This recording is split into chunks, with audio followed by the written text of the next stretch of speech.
자, 저희도 그러면 그리고 약간 여기 오시는 분들한테 좋은 소식인지 나쁜 소식인지 모르겠는데 제가 2시간을 다 안 채우거든요. 보통 1시간 40분 정도로 합니다. 그래서 왜냐면 제가 개인적으로 1시간 반 이상 하면은 제가 수업을 들을 때 되게 힘들었거든요. 그래서 아마 다른 분들도 마찬가지일 거라고 생각이 들어서 근데 제 얘기가 조금 약간 압축적이라서 조금 시간이 남아도네 뭐 아니 시간이 아니 그 시간이 뭐 이렇게 그 1시간 반이면 충분히 피곤하실 것 같아요. 그래서 너무 걱정하지 마셔라 그 말씀 드리고 저희도 그러면 시작기도 제가 함께 봉헌하면서 시작하도록 하겠습니다. 성부와 성자와 성령의 이름으로 아멘.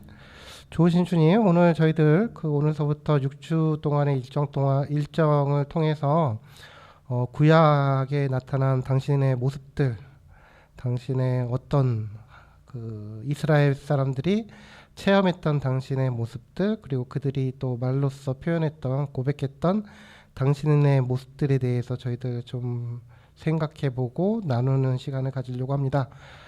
이 시간을 통해서 저희들 좀 더 아버지 당신을 좀 더 잘 알 수 있도록 도와주시고 함께하여 주셔서 우리 주 그리스도를 통하여 비나이다. 성부와 성자와 성령의 이름으로 아멘. 시작하기 전에 조금 잡소리가 될 텐데 아마 다들 저만 그러지는 않을 거라고 생각이 드는데 제가 어렸을 때는 성경을 안 봤죠. 당연히 성경을 안 보고 이렇게 대학교 들어가서나 성경을 보기 시작을 했는데 참 저는 좀 구약이 좀 싫었어요. 그러니까 역사서로서 열왕기나 열대기는 되게 재밌게 봤는데 특히 모세오경 뭐 이렇게 봤는데 그러니까 거기에 나오는 하느님의 모습이 되게 저는 싫었습니다. 그러니까 신약에서 그려지는 예수님께서 말씀하시는 하느님 아버지에 대한 이미지하고 구약에 특히 이렇게 그런 모습들을 이 갭이 있다고 그럴까? 이게 저는 되게 이상하더라고요. 그러니까 나중에 보니까 제가 이따 설명을 드리겠지만은 초대교회 2세기 때 마르치온이라는 분이 계십니다. 주교였던 분인데 마르치온이라는 분이 저랑 똑같은 고민을 하셨어요. 그러니까 예수님이 말씀하시는 하느님 아버지하고 구약에 나오는 하느님 아버지가 되게 다르네. 이거 다른 거 아니야? 이렇게 딱 생각해서 저는 그 정도 고민하고 말하는데 이분은 한 걸음 더 나아가가지고 이게 이런 것 같아. 그러니까 예수님이 말씀하시는 거는 진짜 하느님 아버지고 구약의 이스라엘 사람들이 만난 하느님이라는 분은 다른 사람이야. 다른 존재야. 이건 물질 세계의 창조자, 다시 말하면 조물주야. 그래서 그리스어로 데미우르고스라는 표현을 쓰는데, 그러니까 이게 이단으로 나가버린 겁니다. 이단으로 나가버려가지고 구약의 하느님하고 신약의 하느님을 착 갈라버리거든요. 그러니까 이게 그 정도로 그러니까 중요한 거는 그런 이단이 있었다가 중요한 게 아니라 구약의 하느님하고 신약의 하느님 사이에는 조금 되게 갭이 좀 있다는 거 아마 저뿐만 아니라 많은 분들이 아마 그렇게 느꼈을 것 같아요. 그래서 여기 근데 구약을 딱 봐도 이게 구약의 하느님의 이미지가 균질하지가 않아요. 제가 보여드릴 겁니다. 보여드리겠지만은 이 구약에서 나타나는 하느님의 이미지들이 어떤 점에서는 이런 탈출기에서 앞부분에 나오는 하느님 이미지하고 또 이렇게 탈출 이후에 시나이산에서 경험하는 그러니까 시나이산에서 경험하는 하느님 또 모세가 경험했던 하느님의 모습 그리고 예를 들면은 또 호렙산에서 엘리야 예언자가 경험했던 하느님 이미지가 되게 다르거든요. 그래서 이런 것들을 저희들이 좀 보려고 합니다. 이게 왜 달랐어? 이유가 다 있습니다. 그거를 좀 오늘서부터 저희들 한번 좀 살펴보는 시간을 갖도록 할게요. 그러니까 몇 가지 질문은 예비적인 질문입니다. 첫 번째, 이 구약이 뭘까? 이 구약을 문자 그대로 그러니까 되게 골 때린 얘기긴 한데 가톨릭 교회에서 성경 공부가 현대적인 의미의 성경 공부가 시작된 게 20세기 이후입니다. 그러면 개신교 쪽에서는 성경이 언제 연구가 제대로 과학적으로 연구가 됐느냐? 어, 이름이 기억이 가물가물하네요. 이게 되게 오래됐거든요. 1600년대, 1700년대 그 정도로 올라갑니다.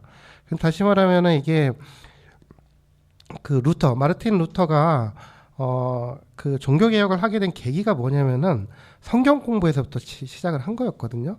그러니까 교회의 가르침하고 그 성경의 성경 자체가 이게 맞지 않는 것을 발견을 하면서 기본적으로 권위라는 것이 그 뿌리가 무엇인지에 대해서 계속 이렇게 사람은 추적을 해내갔던 겁니다. 그래서 이렇게 보통 우리가 계시라고 할 때는 가톨릭 교회에서 두 개를 얘기를 해요. 첫 번째는 뭐냐면은 성경과 두 번째는 성전, 트라디지오, 스크립투라. 그러니까 스크립투라는 성경을 뜻하고 성전은 뭐냐면 교회 전승을 뜻합니다. 뭐 사도 전승이라든지 아니면 공의회라든지 뭐 이런 것들이 그 권위의 원천이 되거든요. 근데 마르틴 루터 같은 경우는 그 이렇게 딱 하면서 이거 성경에 어긋나는 건 다 소고하기 시작합니다. 그러다 보니까 이 양반들 개신교 쪽에서는 성경의 원전성이라는 게 되게 중시가 돼요. 가톨릭은 그런 거 신경 안 쓰거든요. 불같아. 라틴어 성경만 하면 되는데 예를 들면은 개신교 쪽에서는 일찌감치부터 시작해가지고 히브리어로 원래 원전이 뭐지? 예로니모 성인이 라틴어로 번역하기 이전에 원전이 뭐지? 셉투아긴트 70인역이라는 게 히라보가 있었구나. 근데 히브리 사람들은 히라보를 안 썼을 거 아니야? 그러니까 이게 원본을 뒤지기 시작하는 겁니다. 그래서 랍비들이 했던 그런 것들을 다 히브리 성경들을 복원을 해가지고 막 연구를 하다 보니까 어떤 식으로 얘기를 하냐면 이게 뭐 구약이라는 거 모세오경만 하더라도 이게 야훼 전통이라는 게 있고 엘로힘 전통이라는 게 있고 예언자 전통이라는 게 있고 사제기 전통이라는 게 있고 이게 나누기 시작해요. 언제부터? 이미 300년 전부터 그랬습니다. 근데 가톨릭 교회는 그거를 언제 받아들이느냐? 20세기 초반에 엄청 늦어진 거예요. 그러니까 그 전까지는 뭐냐? 가톨릭 교회하고 개신교 일부는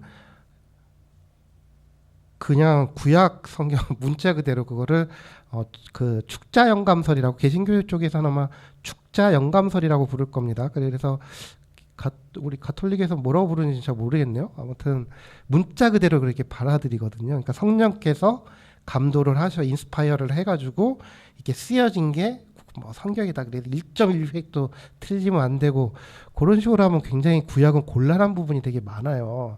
일단 돌에 맞아 죽을 사람들이 너무 많아진단 말입니다. 그러니까 십계명대로 이렇게 뭐 예를 들면은 이렇게 뭐 이방인들을 쳐 죽여. 우리는 이방인입니까 아닙니까? 우리는 한국 사람이니까 이방인이 되잖아요. 그럼 유대인한테 맞아 죽어도 할 말이 없는 게 아니겠어요? 그러니까 이런 식으로 뭔가 좀 이상해지기 시작하는데 이게 그러다 보니까 질문을 하게 되는 거죠. 도대체 구약 성경이 뭐지? 이게 진짜 하느님이 막 그 성령을 보내가지고 예언자들을 통해서 막 이렇게 해서 예언자들이 이렇게 막 성령에 막 감도돼가지고 쓰여진 게 과연 성경일까? 구약일까? 자, 요거를 질문을 할 수가 있을 것 같아요.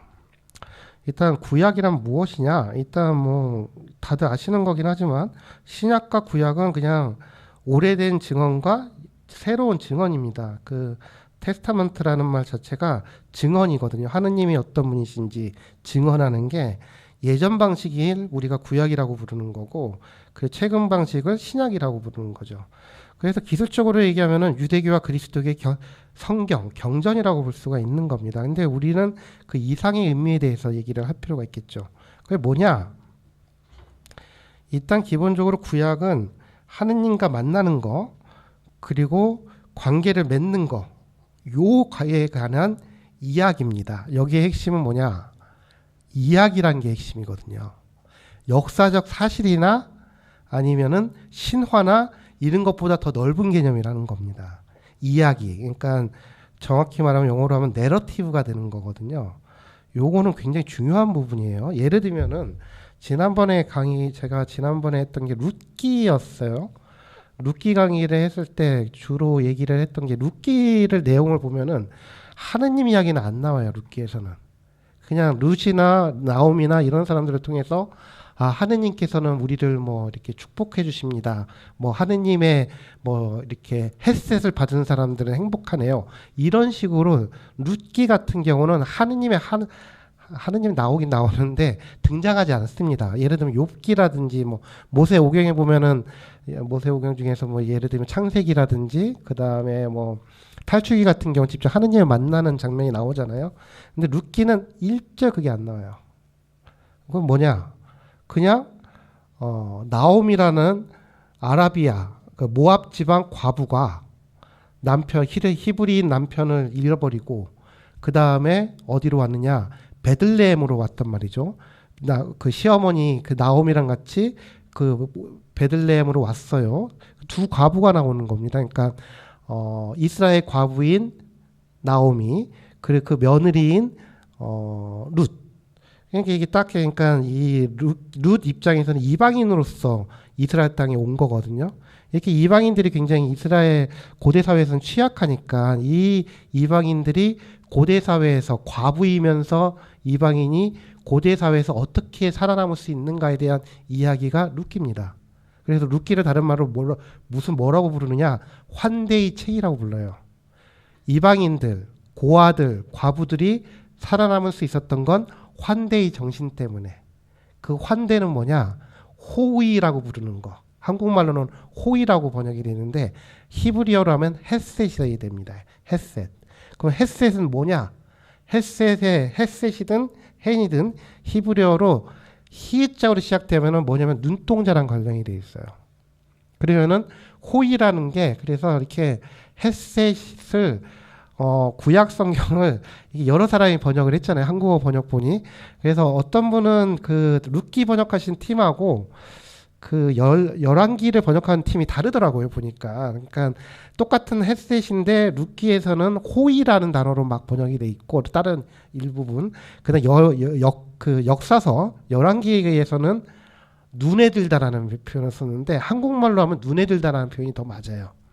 헷셋은 뭐냐면은 하느님이 우리를 바라볼 때 그 눈동자, 우리를 바라보는 눈동자에 깃든 사랑 가득한 그거를 헷셋이라고 부르는 거거든요. 이거를 호의 또는 오늘날에는 은총이라고 번역을 하는 겁니다. 그래서 뭐 은총이 가득하신 마리아님 기뻐하소서 하면은 이 사실 히브리식으로 하면 되게 아름다운 얘기가 돼요. 마리아 성모님이 기쁜 이유가 당신은 참 좋은 이유가 뭐냐면은 성모님을 바라보는 하느님의 눈동자에 햇셋이 가득하기 때문에 예. 정말 하느님하고 눈에 쏙 들기 때문에 기쁜 거거든요. 이걸 라틴어로 하면은 그라치아가 되니까 은총이 돼버려가지고 조금 오묘해지긴 하는데 히브리식으로 얘기하면 더 이렇게 직감적입니다. 더 맞죠. 그래서 룻기 같은 경우도 사실 그런 식으로 얘기가 되는 거거든요. 그러니까 이게 뭐냐면 룻기는 하느님 얘기는 하나도 안 나오는데 사람들 사이에서 서로 이렇게 햇셋 그 호의가 어떻게 전달되느냐에 따라서 간접적으로 하느님 체험을 하는 장면이 나오는 겁니다. 그래서 룻기가 경전으로 들어오게 된 거는 이유가 다 있어요. 그리고 또 신학적인 부분이 또 하나 있는데 그건 이따가 나 설명을 할게요. 되게 좀 복잡해지기 때문에. 근데 중요한 건 뭐냐면은 직접적이든 간접적이든 기본적으로 성경에 있는 구약에 있는 모든 구약들은 구약의 책들은 하느님과의 관계성에 관한 겁니다. 그게 직접적으로 관계성이 되든 아니면은 인간들 사람들 사이의 관계성이 됐든 뭐 이렇게 되는 거죠. 그래서 구약이란 뭐냐 이렇게 얘기를 할 수 있을 거예요. 그래서 이렇게 설명할 수 있을 것 같아요. 개인이 경험한 하느님 체험 혹은 집단이 경험한 하느님 체험이라고. 예를 들면은 예언서만 하더라도 이사야 예언서를 보죠. 그 성서학자들이 공통적으로 얘기를 하는 건 이사야 예언자는 저자는 3명으로 보통 얘기를 합니다. 그래서 제1 이사야, 제2 이사야, 제3 이사야라고 해요.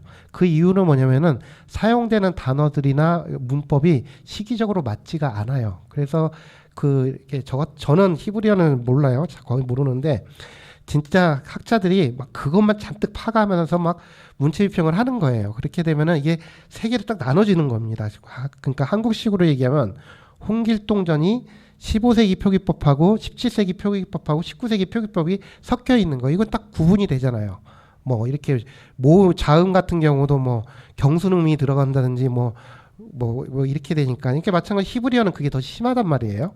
그러다 보니까 문법을 읽겠다 보면 시기를 측정을 할 수가 있는 겁니다. 그렇게 되니까 보통 이사야서가 이사야 예언자가 막 썰을 푼 거 하겠지만 아니에요. 보통 거의 대부분의 경우는 집단 저자일 가능성이 제일 많이, 대부분이 집단 저자입니다. 복수 이상. 대부분의 경우 어떻게 되냐면은 이사야 학파, 다시 말하면 제1 이사야를 비주로 삼은 그쪽 라인에서 이렇게 예언서를 첫 번째 오리지널이 있고 거기 덧붙이는 식으로 됐을 거라고 다 얘기를 해요. 근데 이거는 구약만 그런 게 아니라 신약도 마찬가지거든요. 그래서 신약도 이렇게 판본이 되게 많아요. 뭐 루카복음, 뭐 특히 요한복음 같은 경우는 판본 같은 경우 되게 신경을 많이 쓰거든요. 어느 판을 쓰느냐에 따라서 표현이 달라진단 말입니다.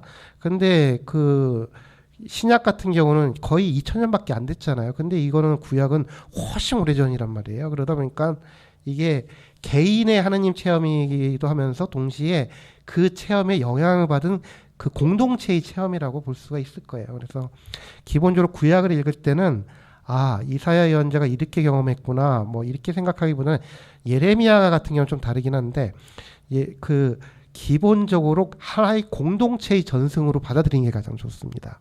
그래서 읽을 때 아, 이게 이 사람들 뭐 이사야 예언자가 이렇게 얘기했다 이렇게 하기보다는 이사야 예언자의 영성을 따르는 사람들이 이렇게 이해했다 이렇게 이해하시는 게 가장 좋을 것 같아요. 근데 이게 아까 전에 그 이야기라고 했잖아요. 이야기는 뭐냐면은 신화도 있어요. 대표적인 게 창세기. 창세기는 완전 신화란 말이에요.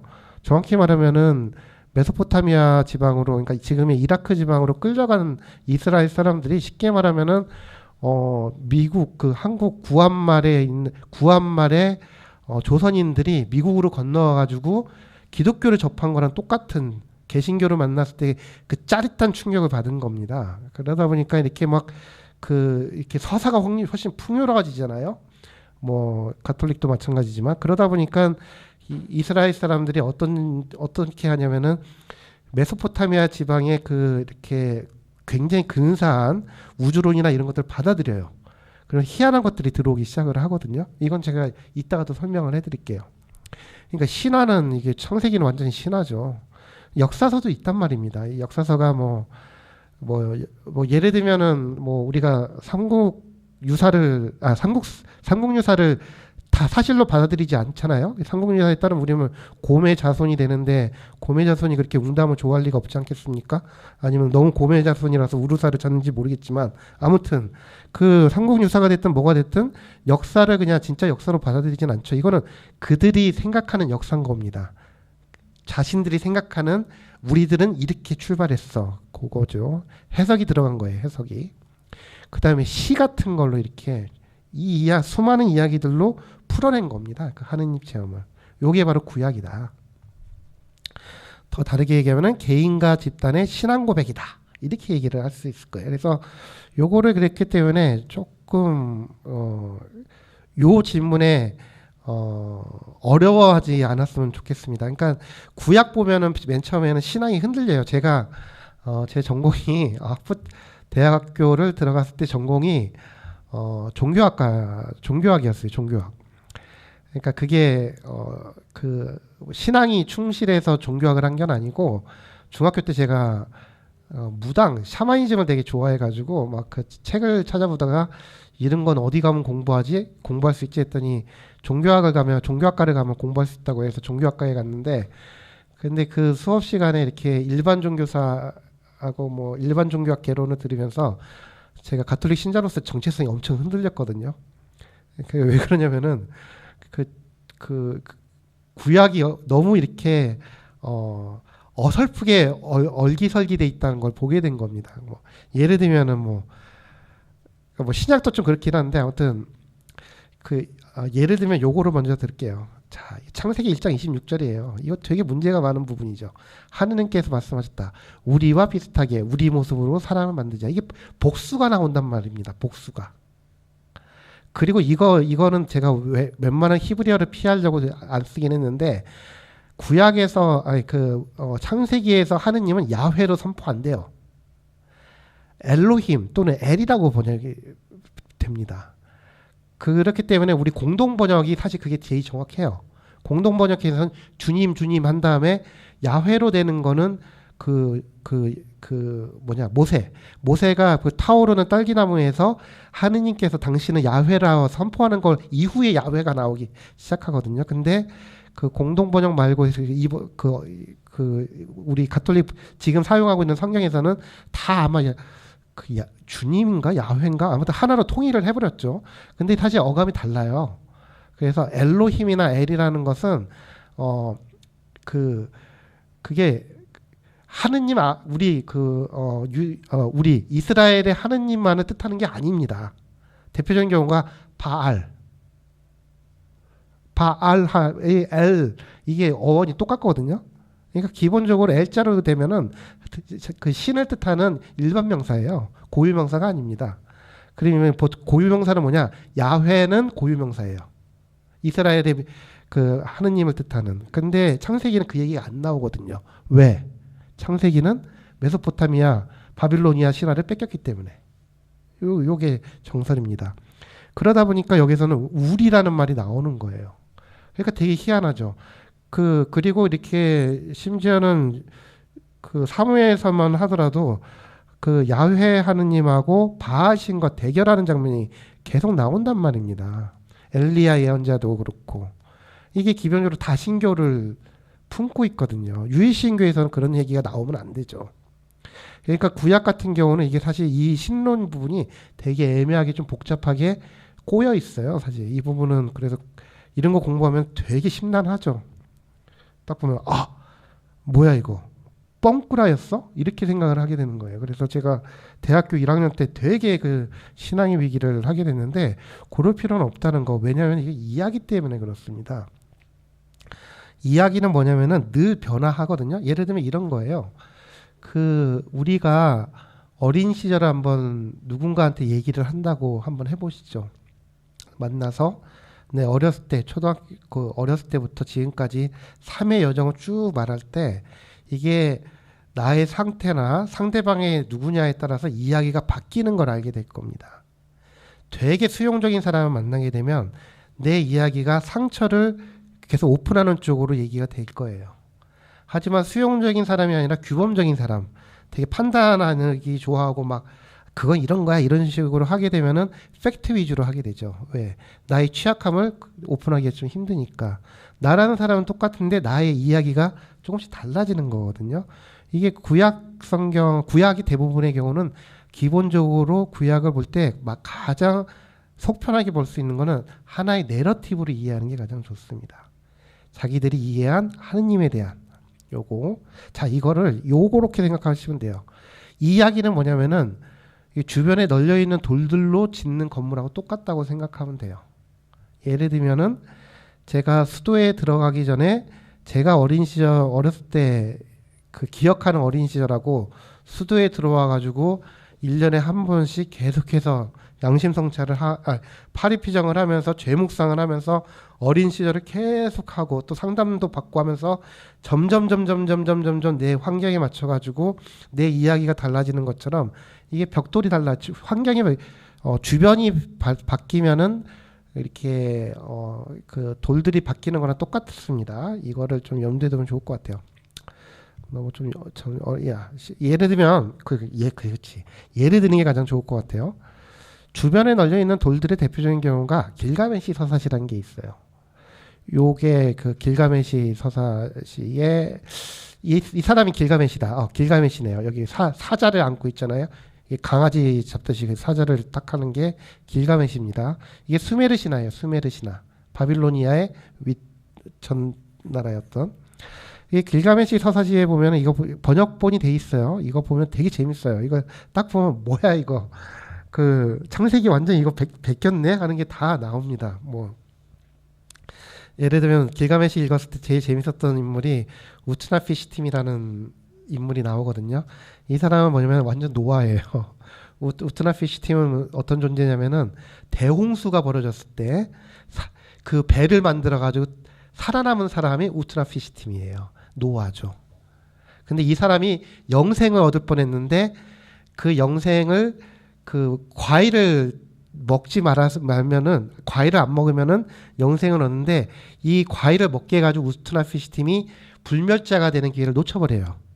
근데 과일을 먹도록 꼬신 애가 누구냐? 뱀입니다. 뱀. 완전 아담과 하와 이야기랑 이게 이 모티브가 되게 이게 여기서 이거는 이 그럼 길가메시 서사시는 그게 뭐 어느 나라 언어로 쓰여져 있는데 쐐기 문자입니다. 쐐기 문자. 그러니까 히브리어보다 훨씬 오래전에 점토로 되어 있는 문자로 된 거거든요. 점토판. 근데 이게 그냥 수메르 왕국이 이렇게 쫄딱 망하면서 불이 나니까 점토가 이렇게 구워지니까 그냥 딱딱하게 이렇게 도자기처럼 구워져서 운 좋게 살아남은 거를 독일인들이 그거 미친 듯이 연구를 해가지고 출판을 했죠. 1800년대 후반에 했던 게 길가메시 서사시고 이게 성경 연구에 굉장히 큰 영향을 끼칩니다. 사탄은 사실 길가메시에는 안 나와요. 사탄이라는 존재는 언제 받은 거냐면은 이게 바빌론 유배를 떠났을 때 바빌로니아의 국교가 뭐였냐면 조로아스터교였습니다. 조로아스터교의 특징은 선과 악의 역투쟁으로 봐요, 세상을. 이게 사탄이라는 단어는 이거는 그 중동 지방에서 그 조로아스터교 영향을 받아가지고 악마에 대한 고유명사거든요. 이게 히브리 사람들한테까지 이렇게 딱 영향을 끼치게 되죠.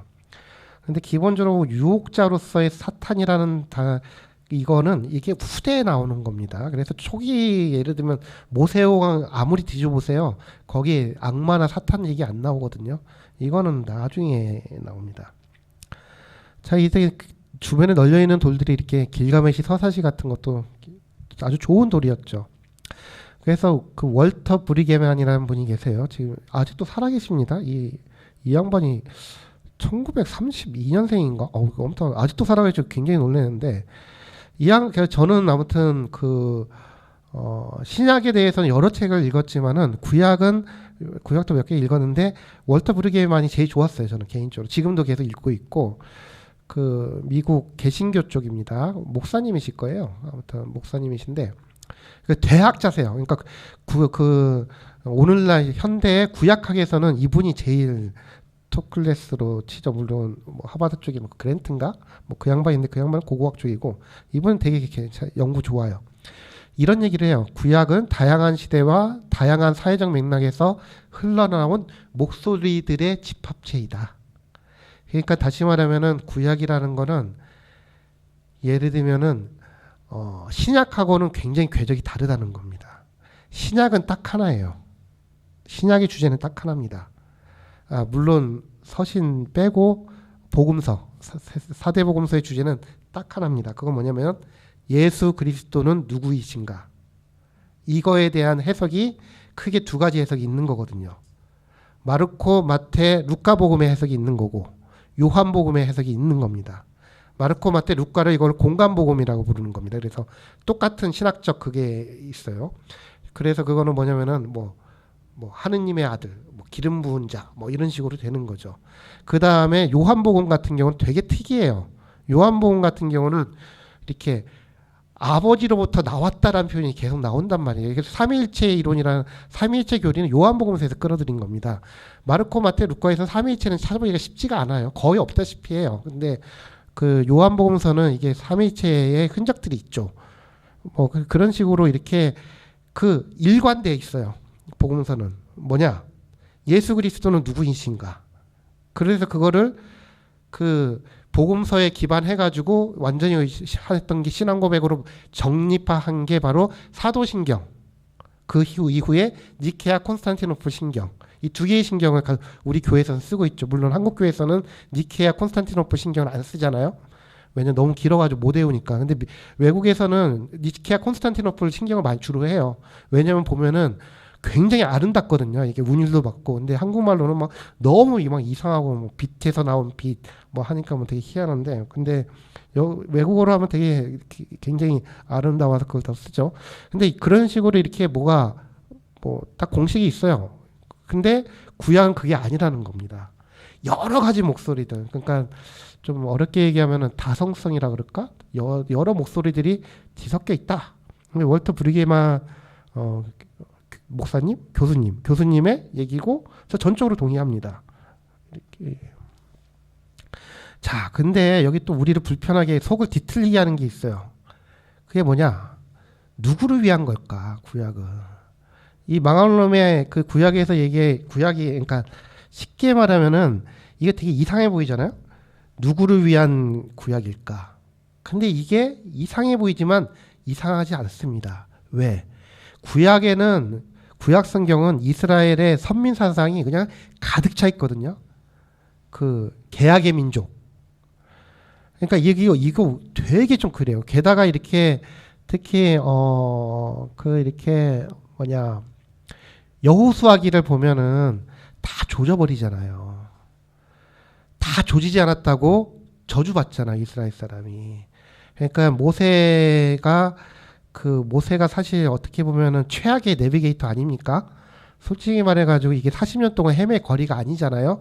이집트에서 그냥 해안서 지중해만 따라서 걸으면은 일주일이면 이스라엘로 가죠. 근데 이상한 사람을 그러니까 길치를 그 지도자로 삼았더니 이게 40년 동안이나 헤매면서 주변에 있는 민족을 싸그리 그냥 아작을 내버렸잖아요. 그 다음에 가나안 땅으로 딱 들어갔을 때 모세는 이렇게 그 물 나올 때 물 한 번만 치면 되는 걸 괜히 3번 쳤다가 저주받아가지고 약속의 땅에 못 이루고 앞에서 죽고 여호수아가 후계자가 돼가지고 딱 가는데 하느님께서 그들 말에 따르면 하느님께서 계시를 내리죠.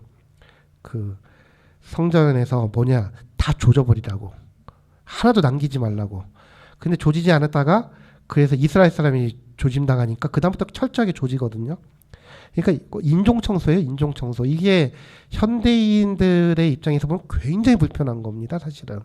되게 받아들이기가 쉽지 않고 되게 폭력적으로 보이고 그렇기 때문에 마르치온 같은 분은 이건 아닌 것 같아 해가지고 이단으로 다른 방식으로 해석을 하게 되는 거죠. 근데 이게 굉장히 좀 읽으면은 되게 좀 거북살스러워요, 사실. 그리고 외국인 혐오증이 그 제노포비아라고 부르는데 그 제노포비아가 모든 민족에는 제노포비아가 있습니다. 근데 이스라엘 같은 경우는 유독 그게 좀 강해요. 그래서 그 참고로 말하면 이래요. 그러니까 그 지중해 지역에는 좀 어려운 말을 써서 죄송한데 테오크세니아라는 개념이 있어요. 테오크세니아는 뭐냐면은 이겁니다. 신들이 인간의 모습으로 이방인의 모습으로 나타나는 거를 테오크세니아라고 불러요. 테오할 때 테오스는 신을 뜻합니다. 크세니아는 외국인이란 뜻이거든요. 이방인. 그러니까 테오크세니아는 히라보로 하면 이방인 신이란 뜻이에요.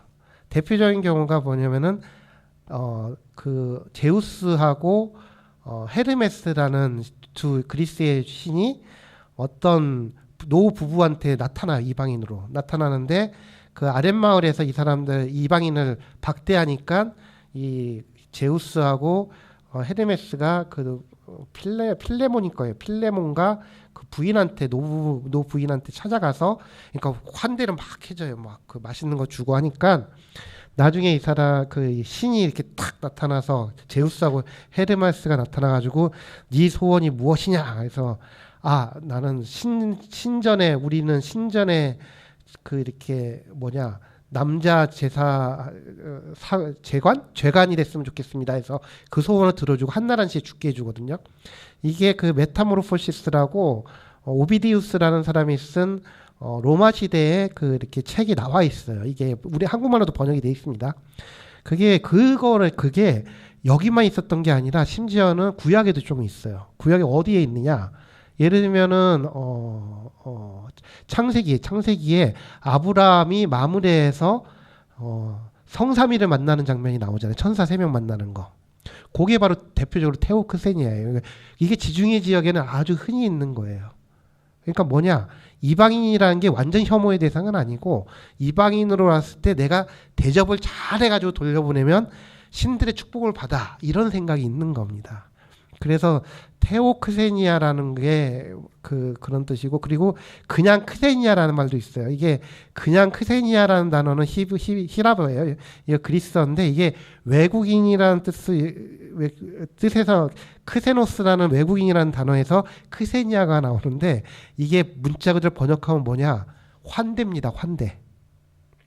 그래서 구글에 크세니아라는 히라버로 탁 치면은, 구글에 치면, 저도 한번 쳐봤거든요. 뭐가 쫙 뜨는지 아십니까? 호텔이 떠요. 호텔. 그러니까 환대라는 단어가 나오기 때문에, 그러니까 그 히라버로 크세니아, 현대 히라버로도 크세니아는 환대를 뜻하거든요. 근데 크세니아의 단어의 원래 오리지널은 뭐냐? 크세노스, 외국인입니다. 그러니까 환대는 내 친구들한테 잘해주는 게 아니라 이방인들한테 잘해주는 거 하는데, 문제는 이스라엘이 유독 이방인 혐오가 너무 심하다는 거. 어느 정도로 심하느냐? 룻기가 경전으로 들어와야 될 정도로. 왜 룻기가 경전으로 들어와야겠어요? 왜냐? 다윗의 할머니거든요. 다윗은 뭐예요? 이스라엘 왕가, 로얄 패밀리잖아요. 로얄 패밀리가 쉽게 말하면 한국의 왕족이 오랑캐피가 섞인 거랑 똑같은 거죠. 그렇게 하다 보니까 이 오랑캐의 요거를 이야기를 서사를 제대로 만들어야 되거든요. 그러니까 룻기가 들어올 수밖에 없습니다. 왜? 다윗 왕가라는 것은 그 당시에는 우리를 구원해준 구원자이면서 동시에 메시아가 나올 혈통이거든요. 근데 모압 아가 자매님의 피가 흘러 들어갔잖아요. 이렇게 되니까 이게 좀 골치가 아파지니까 룻기가 당연히 되게 들어올 수밖에 없죠. 그러니까 이 정도로 박대했다. 박절했다. 그리고 신명기에 보면 이렇게 돼 있어요. 이방인의 시신이 있으면 그냥 버리라고. 손대지 말라고. 왜? 부정하니까. 그러니까 이게 굉장히 유독 심한 거거든요.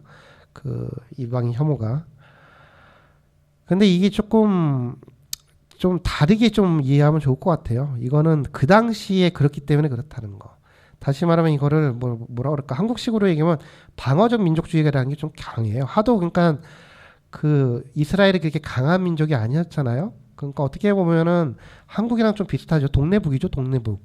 뭐 일본한테 치이고 중국한테 치이고 뭐 그 제가 어렸을 때 지금도 되게 기억나는 얘기가 있어요. 그 중학교 때인가 고등학교 때 세계사 선생 국사 선생님이 이런 말씀하셨어요.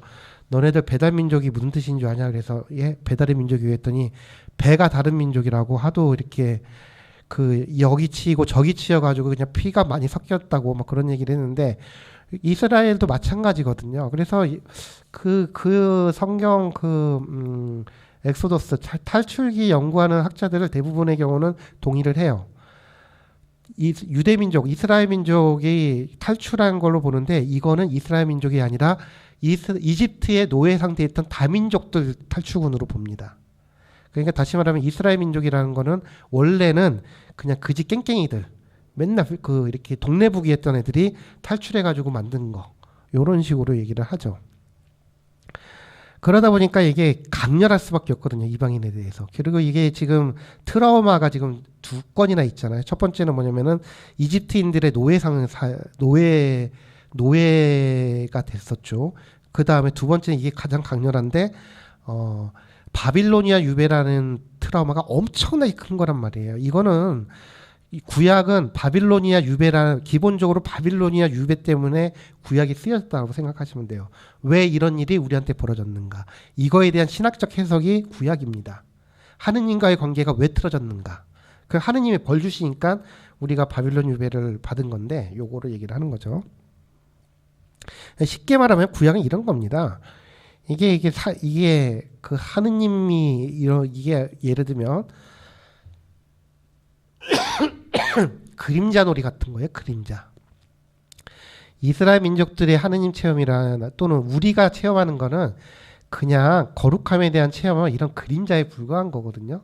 우리가 아무리 이렇게 기도 생활을 통해 가지고 투명하게 이렇게 비전을 보고 환시를 보고 뭔가 이렇게 기도 체험을 아주 투명하게 한다 하더라도, 어떻게 해든지 간에 이거는 그림자입니다. 그림자. 그 기척을 우리가 간접적으로 느끼는 거거든요. 이 원천이라고 할 수 있는 하느님 자체는 사실은 조금 하느님을 본 자가 있는가. 그러니까 오죽하면 비지오 데이라고 하겠어요. 지복직관이라고 하잖아요. 그리고 예수님이 그러니까 하느님은 인간으로서는 도저히 감당할 수가 없으니까 하느님께서 당신의 제대로 온전히 드러내기 위해서 인간의 몸이 되신 거 예수 그리스도 이렇게 얘기를 하잖아요. 그러니까 이게 너무 큰 거예요. 우리 그릇이 담기에는 그림자 같은 겁니다. 그림자. 근데 이 그림자를 보면서 이게 전부라고 믿으면은 구약을 사실로 받아들이면 요렇게 요꼴이 되는 거죠.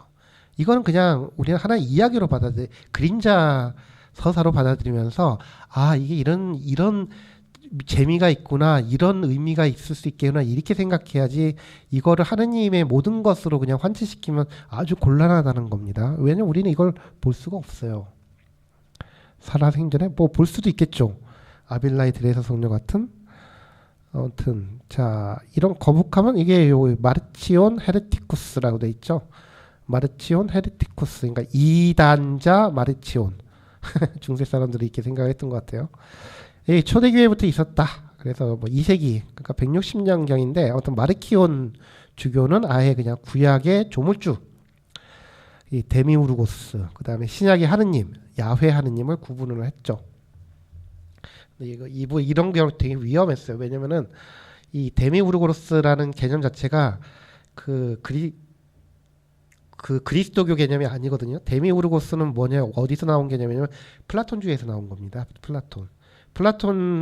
플라톤이나 신플라톤주의에서는 영혼은 순수한 형상으로서 순수한 정말 우월한 거, 물질은 그 형상 없는 진료로서 굉장히 후진 거가 돼 버리거든요.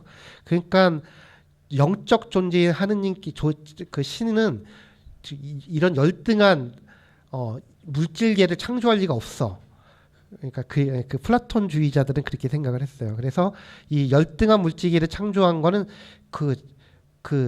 반신 반인 같은 중간 단계 존재야. 그걸 뭐냐 데미우르고스라고 해. 뭐 이렇게 얘기를 하거든요. 조물주 물질을 만든 하는데 이거는 뭐 모르셔도 돼요. 이거는 아주 골치 아픈 이단이었죠. 뭐 신플라톤주의부터 해가지고 뭐 마르치온파. 근데 걱정하지 마십시오. 다 가톨릭 교회가 불태워 버렸습니다. 우리는 또 이단들 되게 싫어해가지고 일찌감치 다 조졌죠. 자 이게 일단 이렇게 보면은 이렇게 생각하면 좋을 것 같아요. 그러니까 구약을 읽을 때는 좀 관대하게 보면 되게 좋을 것 같아요. 이거를 만약에 여기 복수가 나왔네. 이거 단순데 우리들 뭐야 하느님 야훼 하느님 한 분이신데 왜 우리들이야? 그리고 뭐야 바알 신이 실제하는 거야? 뭐 이게 뭐야 이거 라이브 관계였어? 뭐 이런 식으로 이거 빡빡하게 볼 필요가 없다라는 거. 이건 신학 논문이 아니기 때문에 그렇습니다. 논문이나 학술적인 것들은 엄밀성이 중요하게 되는데 이야기는 엄밀성이 중요하지 않거든요. 이야기는 감성의 호소를 하는 거란 말입니다. 되게 감성적인 거예요. 다시 말하면은 프랑스인들이 그렇게 얘기하는 망달리 때 정신성을 건드리는 얘기가 되는 거죠. 그래서 굉장히 그 레토릭들이 풍부해지거든요. 수사들이 이런 거 상징들이 되게 풍요롭죠. 왜? 상징은 우리를 계속 생각하게 만들어주잖아요. 예를 들면은 뭐 저기 바깥에 보면은 저기 저 뭐라 그러죠? 홀 쪽에 보면은 교황님이 무슨 이상한 모자이크가 되게 있을 거예요. 보신 적 있으신가요? 일단 쉬는 시간에 나가서 보시면 그 모자이크가 뭐냐면은 프란치스코 교황님이 한국을 방문했을 때 두고 가신 모자이크예요. 그러니까 이분이 그 레바논인가? 아무튼 거기 들렸다가 한국에 오셨는데 그쪽 사람들이 이렇게 예술가가 저거를 돌로 다 이렇게 쪼아서 만든 거예요. 근데 비행기가 무거우니까 들고 가면 너무 힘드니까 그냥 한국에 선심 쓰듯이 줬고 이게 예수에 흘러 들어와가지고 우리한테 지금 와 있는데 사실은 이거는 그 레바논 사람들이 선물로 준 거거든요. 그래서 근데 굉장히 아름답습니다. 보고 있으면은 굉장히 좋죠. 그리고 우리가 이콘을 되게 좋아하는 이유가 뭐예요? 상징으로 돼 있기 때문에 그런 겁니다. 그래서 보면서 막 되게 상상을 하는 거. 구약은 그렇게 이해하면 되게 좋을 것 같아요. 그러니까 우리를 굉장히 풍요로운 성찰로 안내를 해준다. 이 보시면 되게 재밌거든요. 이거를 이렇게 생각하시면 좋을 것 같아요. 이게 뭐 퇴적함. 영어로 뭐였더라? 세디멘터리 뭐라고 돼 있는데 아무튼 이 퇴적암을 딱 쳤더니 이게 나오더라고요. 제일 높은 해상도로. 저 같으면 옛날에는 잡스러워서 싫어했을 거예요. 구약은 이런 거거든요. 잡스러워요. 수많은 레이어들이 있는 겁니다. 뭐 예를 들면은 뭐 메소포타미아 노예 생활했을 때 그 이 사람들 수메르 신화를 접했을 때 충격들. 이집트 사람들 같은 경우 부활 신앙이 되게 강하잖아요. 그래서 피라미드 죽으라고 만들고 미이라 죽으라고 만들었던 게 부활 신앙이 있기 때문에 그렇거든요. 기본적으로 이스라엘 사람들의 부활 신앙은 이집트 노예 시절 때 길러진 걸로 대부분 얘기를 합니다. 구약 학자들은 이런 레이어들 뭐 되게 많아요. 되게 아름답단 말이죠. 이런 것들이 잡스럽지 않고 우리가 생각만 조금만 달리하면 되게 재밌거든요. 이런 것들을 좀 아름답게 보면은 좋겠다 그 생각이 듭니다. 자, 이게 마지막 질문입니다. 마지막 질문인데 구약의 하느님은 이게 제가 제일 힘들었던 거예요. 도대체 분노 조절 장애의 하느님인가? 되게 관대한 듯한데 또 분노 조절 장애 있는 것 같고 되게 헷갈린단 말입니다. 이게 제일 관건이 되거든요. 그러니까 저 개인적으로는 어렸을 때, 그러니까 20대에 이게 저를 되게 힘들게 했어요.